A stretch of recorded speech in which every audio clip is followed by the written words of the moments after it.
वक्त हमसे बात करने के लिए हमारे साथ मौजूद हैं संजय कुमार सर, विधान पार्षद हैं और इनकी ही पेंशन रोकी गई जिसको लेकर के विवाद बढ़ा और दर्जन भर विधान पार्षद राजभवन की ओर रुक किए। हम सबसे पहले कशिश न्यूज़ में सर स्वागत करते हैं आपका। धन्यवाद।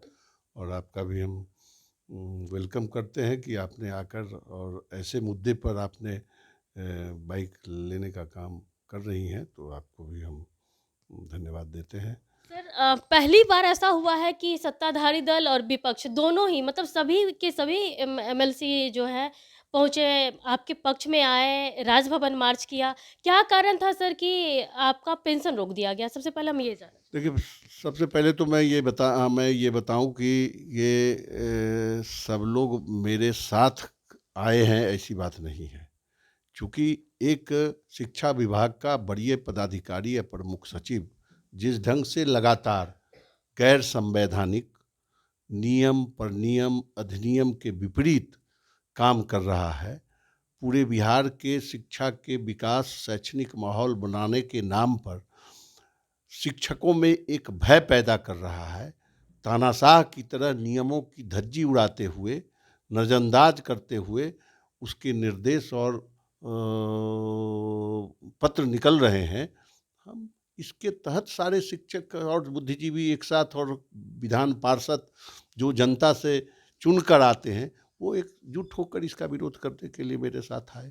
चूँकि हमारे पेंशन को रोका गया, अभी विश्वविद्यालय और महाविद्यालय शिक्षकों के जो कार्यभार हैं महाविद्यालय में, विश्वविद्यालय के शिक्षकों का विश्वविद्यालय में जो नियामक बॉडी है यूजीसी, वह समय समय पर वह पूरे देश के स्तर पर शैक्षणिक स्तर हमारा एक समान रहे पूरे देश के सभी राज्यों में, इसके लिए वह गाइडलाइन देती है।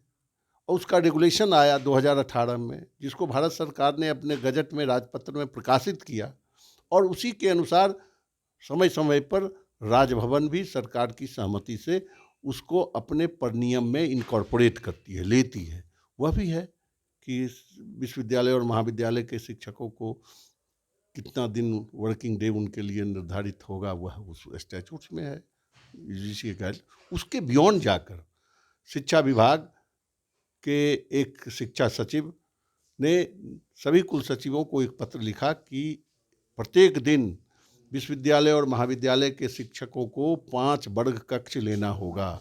अगर अपने महाविद्यालय में 5 वर्ग कक्ष पूरा नहीं होता है तो बगल के महाविद्यालय में जाकर उसको पूरा करेंगे, अन्यथा उनको वेतन नहीं मिलेगा उस दिन का।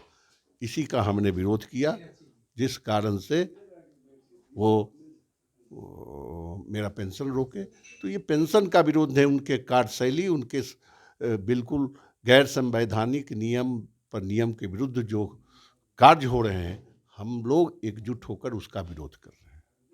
आगे की रणनीति क्या होगी सर?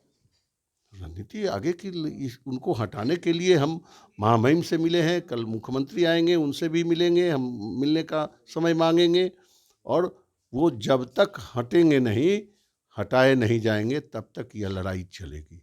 शिक्षक संगठन के स्तर पर भी ये लड़ाई आगे बढ़ेगी और एक कार्यपालिका के रूप में वो काम जिस ढंग से कर रहे हैं, उसका हम इस लोकतांत्रिक ढांचे में सबसे बड़े सदन के हम सदस्य हैं।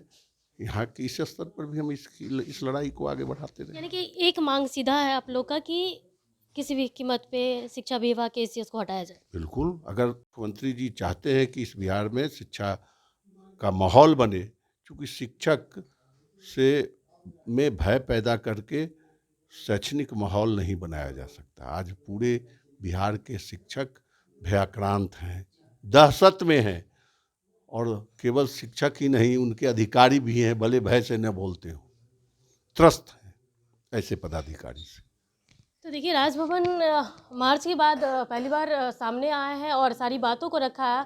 क्या कारण थे जो इनकी पेंशन को रोका गया? आगे की रणनीति क्या थी? मुख्यमंत्री से मिलेंगे और सबसे जो अहम मुद्दा इनका ये है कि इनका क्या जितने भी विधान पार्षद है सबका कहना है कि जब तक शिक्षा विभाग के एसीएस को नहीं हटाया जाएगा ये मुहिम इन लोग की जारी रहेगी।